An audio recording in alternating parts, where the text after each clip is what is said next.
In today's video, I'm going to teach you how to connect Google Ads to Shopify. Connecting these two platforms lets your ad account receive the right data from your store so you can track conversions accurately, optimize campaigns, and measure what's actually driving sales. Before we begin, make sure you're signed in to the correct Google Ads account and that you have admin access to your Shopify store. If you use a pop-up blocker, consider pausing it for this setup so the authorization window can open. Start in your Google Ads Overview dashboard. This is the home screen you land on after signing in, and it gives you a quick snapshot of performance.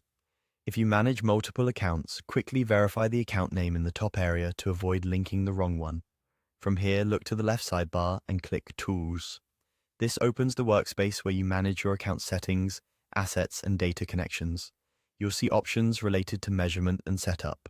We're heading to the area that centralizes data connections, so everything can be managed in one place. Open Data Manager. Think of Data Manager as your control center for feeds, tags, and product links. It's designed to reduce manual setup and keep your connections organized, so you can troubleshoot and update them without digging through multiple menus. Inside Data Manager, find Shopify.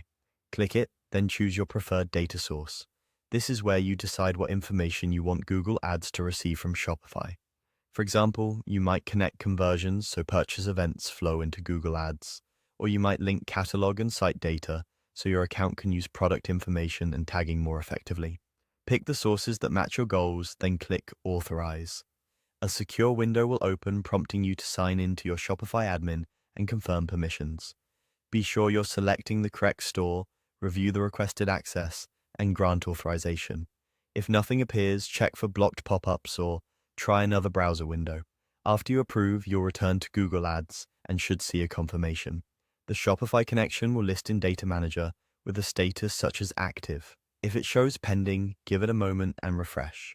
To wrap up, double-check that your Google Ads time zone and currency align with Shopify to keep reporting consistent. Allow some time for data to start flowing, then review results in your overview and conversion reports. If you ever change store permissions or ownership in Shopify, come back to Data Manager and reauthorize to keep the connection healthy. And that's it. You've connected Google Ads to Shopify and set the stage for more accurate tracking and smarter optimization.